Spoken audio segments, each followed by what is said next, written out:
Bien, ahora vamos a ver con más detalle lo que está ocurriendo en la sinapsis.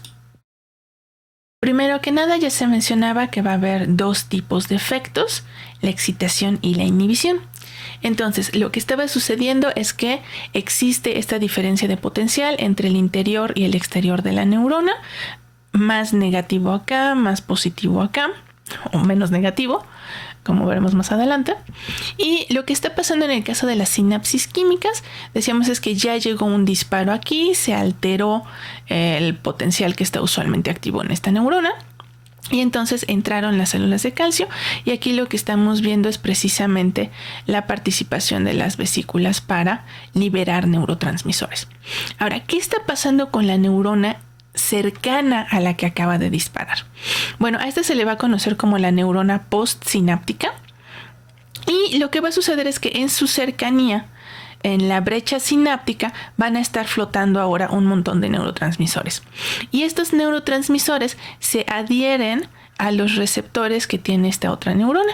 Entonces, lo que comentaba es que al adherirse aquí van a alterar el intercambio normal que existe entre iones en el interior y en el exterior de la célula.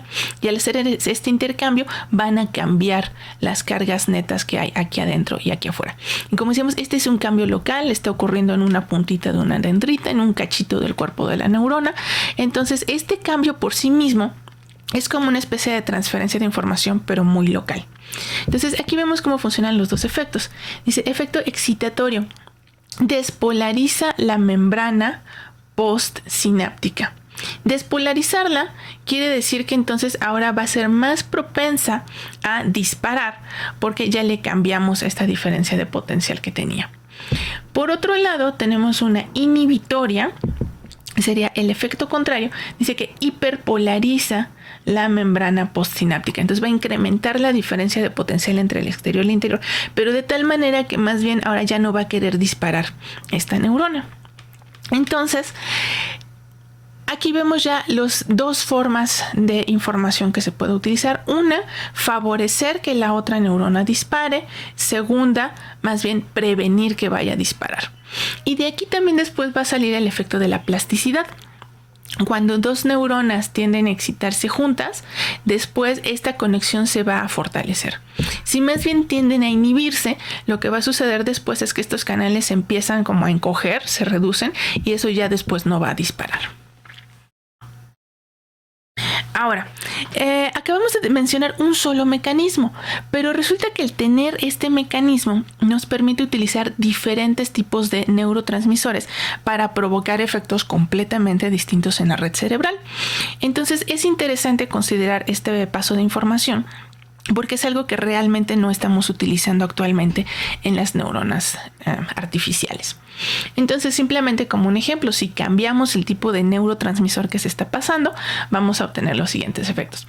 Aquí solo estoy mencionando algunos ejemplos, creo que son las más populares, con sus efectos más famosos, ¿no? Porque también pueden intervenir en varias otras actividades.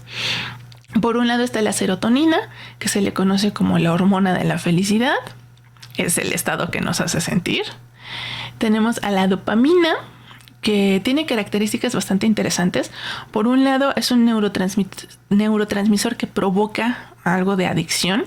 Está vinculado con el placer, pero precisamente estas características también lo relacionan con el aprendizaje. La dopamina es necesaria para poder aprender cosas a largo plazo en el cerebro. Entonces, como veremos, va a afectar realmente a las modificaciones permanentes en la estructura del cerebro. Cosas un poco anecdóticas acerca de la dopamina es que nosotros nos podemos volver adictos a nuestros propios neurotransmisores. Entonces, si nos acostumbramos demasiado a liberar esta neurona, después vamos a querer estar repitiendo la acción que la produjo y bueno, pasan cosas muy, muy semejantes a estar consumiendo drogas ilegales. Entonces, es un dato curioso, ¿no? Que hay que tener cuidado con lo que hacemos con la dopamina. En sus patrones normales nos va a servir para aprender, nos va a poner bastante contentos, pero también tiene esta característica de que es un neurotransmisor al cual nos podemos volver un poco adictos.